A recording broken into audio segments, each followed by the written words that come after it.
Não adianta mandar gente pela terra inteira. Eu fiz parte de uma geração que prometeu que iria evangelizar o mundo até o fim do século XX.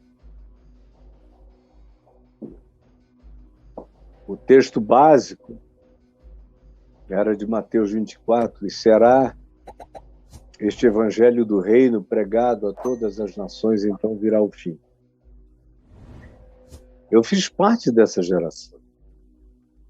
E o principal expoente dessa geração foi o Billy Graham, disparado, superior a qualquer liderança cristã, ou de igreja, ou de denominação. Ele foi o maior promotor de aglutinação de lideranças cristãs na terra inteira, visando a evangelização do mundo até o final do milênio. E muitos esforços foram feitos, eventos, encontros, comitês foram criados, contextualização de evangelização. A evangelização na América Latina tem que ser assim, na África tem que ser assado, na Europa tem que ter esse outro viés, e evangelização de muçulmanos, janela 1040, tem que ter essa perspectiva. Foi um século inteiro, praticamente, de discussão sobre evangelização, de envio missionário, e quanto mais se discutia a evangelização, mais se dividia, mais surgiam loucos, mais surgiam carismáticos recebendo revelações malucas, mais vinham pentecostais com novos modos de evangelização que negavam os fins. Eles usavam meios que eram contraditórios em relação ao princípio e ao fim, e diziam que para alcançar aquela finalidade, qualquer meio era aceitável, e foram corrompendo tudo. Aí os reformados atrapalharam até não poder mais, dizendo que os únicos que deveriam ser evangelizados eram os eleitos, como se você pudesse separar o joio do trigo. Aí falavam mal de quem pregava e no final convidava todo mundo que quisesse a crer e a vir a Cristo. E diziam que isso era blasfêmia. Chamaram o Billy Graham de blasfemo. Aqui no Brasil tinha um pessoal das igrejas presbiterianas conservadoras que diziam que eu era o herege, porque eu evangelizava para todo lado e convidava todo mundo para vir a Cristo. E os batistas do rastro de sangue diziam a mesma coisa. Só os eleitos, só os do rastro de sangue serão salvos, e você fica oferecendo essa graça barata. Então, só atrapalharam até que a gente chegou no ano 80, os anos 80, e a vaca foi para o brejo. E o maior sinal dessa porcaria, que eu não tenho outra expressão para designar, foram os dentes de ouro, que vieram junto com a confissão positiva, a teologia da prosperidade e os dentes de ouro. O cara dizia: o Senhor me ungiu, eu agora tenho esse dente de ouro aqui que eu não tinha. Agora eu tenho. Aí eu dizia: por que Deus não te deu um dente de marfim? Não deu um dente natural? Por que ele deu de ouro? Para mostrar o esplendor da glória dele. Eu digo: então Jesus devia ser chamado de João Crisóstomo, que significa o boca de ouro, porque era um dos maiores oradores da antiguidade, era gago, venceu a gagueira falando sozinho nas praias com pedrinhas na boca, até que ele conseguiu vencer a gagueira e se tornou um dos maiores oradores do cristianismo, e acabou sendo chamado de João o Crisóstomo, o que tinha a boca de ouro. Então, Jesus devia ser o João Crisóstomo, agora ele só tinha dente normal. sinceramente, se ele fosse curar algum dente de alguém, ia sair dente normal. Mas vocês querem de ouro? Olha, isso me parece mais com doutrina de Satanás. Eu comecei a dizer no fim dos anos 80, início dos anos 90, falei para milhares de pastores: tem espírito maligno nesse avivamento de vocês, não tem nada de Espírito Santo, só tem fogo estranho.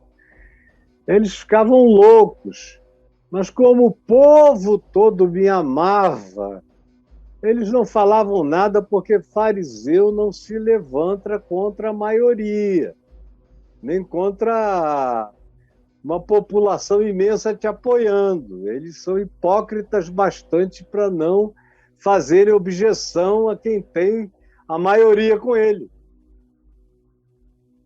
Mas aí, na década de 80, a divisão se manifestou para todos os lados, aí ódio, guerra, gangsterismo, pastor mandando bater, matar, sequestrar, fazer o cara transferir campo, transferir meios, recursos, um para o outro, abdicar das igrejas que tinham criado e começado. Começou aquela máfia. Quando eu e alguns amigos organizamos a Associação Evangélica Brasileira, era a minha última tentativa, era a minha última cartada humana, dizendo: vamos tentar fazer isso. Se isso não der certo, minha gente, olha, eu estou indo, para mim não vai dar para ficar, porque o Evangelho não está aqui, e isso aqui não tende a melhorar, só tenderá a piorar. Eu não quero fazer parte disso. 10 anos depois, estava claro que eles não queriam a verdade. O que eu pensava antes, que eles não praticavam porque eles eram ignorantes, depois eu vi que não, eles podiam receber toda a informação, que assim mesmo eles não queriam, porque eles não amavam a verdade, eles preferiam trocar a verdade pela mentira, com aquela frase que eu comecei a ouvir de um e ouvi de muitos: Caio, tudo que você prega está certo, só não dá certo. E foi assim que eles foram indo embora e que a coisa foi ficando do jeito que ficou, e não há como se negar. Mas olha só o que Jesus nos diz aqui, nesse final do verso 20 ao verso 26, como ele fala: para que o mundo creia que tu me enviaste. Eu lhes tenho transmitido a glória que me tens dado, para que sejam um como nós o somos. Para que eles sejam como nós, eu e tu. Para que ninguém se sinta competindo um com o outro, nem tentando anular as obras, os feitos um do outro, como a gente vê. Eu conheço uma quantidade enorme de pessoas que, enquanto eu estava no alto, no topo, na crista da onda, eles não abriam a boca sem dizer que tinham aprendido aquilo comigo. Depois de 30 anos, 40, 50 anos, quando eu deixei de ser a referência, eles me repetem o dia inteiro e me escondem. Porque eles não querem ser um com a verdade do Evangelho, eles querem ser um com personas, conforme o interesse, não conforme a essência e o conteúdo. Não querem ser um com o Pai, nem querem ser um com os irmãos. Eles não querem a minha proposta, que é eu neles. Eu neles. Eu neles significa eles vivendo de mim, a minha palavra, e tu em mim, a fim de quê? A fim de que sejam aperfeiçoados na unidade, no amor. Para quê, hein? Para que o mundo conheça que tu me enviaste e os amaste como também amaste a mim. Sem amor, sem reverência mútua, sem respeito, ao Evangelho, sem obediência a Cristo Jesus, sem temor e tremor, sem fé singela, sem a priorização do amor, honrando-nos uns aos outros e preferindo-nos em honra uns aos outros.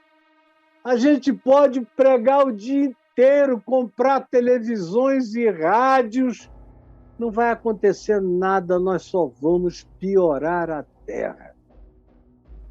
Olha, nós nunca tivemos tantas rádios, tanta promoção, tanta divulgação, televisões compradas, horários comprados, gente falando de dia e de noite esse nome Jesus, que parece mais um catarro, parece mais uma gosma na boca de um monte de gente, parece mais uma remela, parece mais um catarrão verde escorrendo boca abaixo, parece uma nojeira, parece um vômito, parece a cena de porcas que foram se revolver na lama e de cães que foram beber o próprio vômito. É isso que se apresenta como evangelho diante da terra, diante do mundo.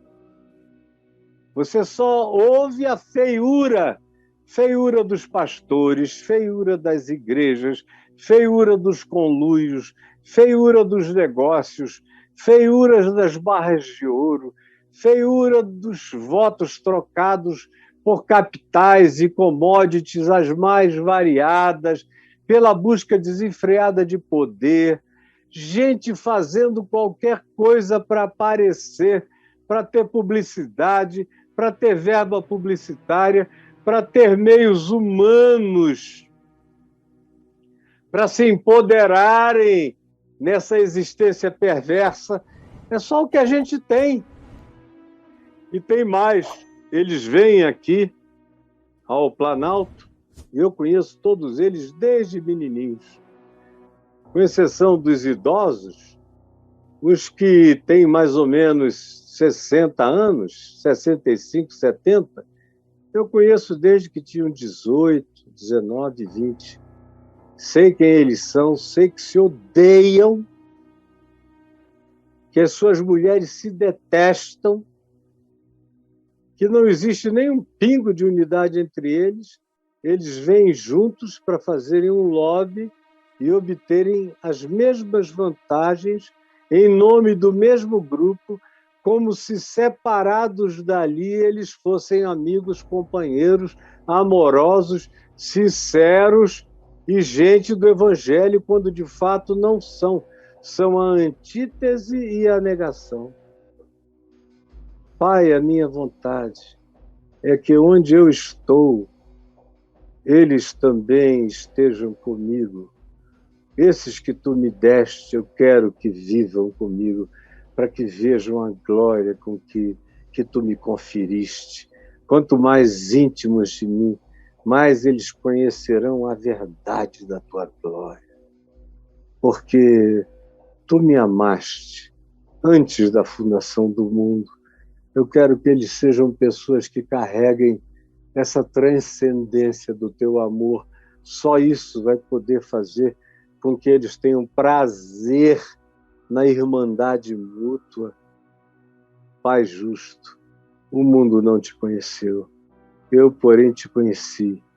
E também estes compreenderam que tu me enviaste. E eu lhes fiz conhecer, experiencialmente, provar, lamber, tocar o teu nome. E ainda revelarei mais de mim, mais conhecimento.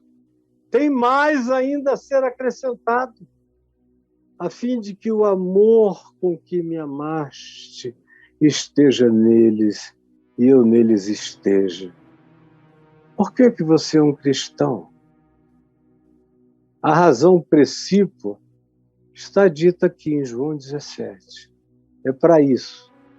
E se não houver isso, não haverá qualquer que seja o benefício do Evangelho trazido ao mundo. O Evangelho, sem ser assim, é só uma religião que se transformou em cristianismo e fez mal ao ocidente da terra. Aqui e ali fez um benzinho, mas, no geral, tornou o nome de Deus blasfemado entre os gentios por nossa causa. Quase todos os ateus do mundo são ateus por causa da insuportabilidade hipócrita e mentirosa da religião, do cristianismo, de todas as vertentes, inclusive dos evangélicos e dos protestantes, de todos, que são mentiras vivas contra a verdade de Deus. São seres que existem no ódio, na cobiça, na disputa, na tentativa de um encobrir o outro, de aparecer sobre o outro, de negar o significado do outro na vida dele. Quem puder esconder qualquer coisa de bem que tenha recebido de alguém, esconde, porque parece que querem ser gente sem umbigo, que não tiveram cordão umbilical, que não nasceram de uma placenta de alguém ou de alguns que no Evangelho os pariram na intenção de que alguma coisa boa fosse gerada, mas geração após geração a egolatria toma conta das pessoas e cada um se divorcia de Jesus, dos evangelhos, dos apóstolos e do melhor das gerações que os precedeu e de qualquer bem que eles pudessem ter auferido, mas fizeram questão de dar de mão, porque não dava dinheiro, nem poder, nem recurso, nem influência. Então viraram a blasfêmia viva do cristianismo sem Cristo, do evangelho sem boa nova, da igreja sem Deus, da pregação sem fé e do testemunho que só exalta o poder humano e não tem alegria na humildade simples de uma vida modesta, cheia de amor, de pureza e do Espírito Santo. A gente é cristão para essas finalidades de Jesus aqui. Para quê? Para quê? A fim de quê? Por essas razões é que eu sou cristão. Se eu não for cristão por essas razões, é melhor eu desistir e ir embora, que é para eu não ficar fazendo mal, usando o nome de Jesus para viver o anti-evangelho, para ser um anticristo contra o evangelho de Jesus. Senhor, permite que essa leitura explicada com singeleza tenha sido entendida por alguém, por alguns, e que no coração de muitos surge essa vontade de saltar da segurança do cristianismo para essa loucura absurda do Evangelho.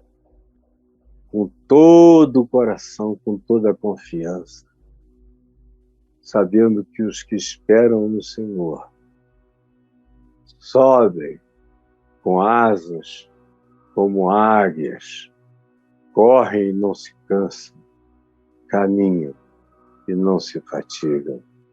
É o que eu te peço. Fortalece o coração de todos nós, em nome de Jesus. Amém e amém.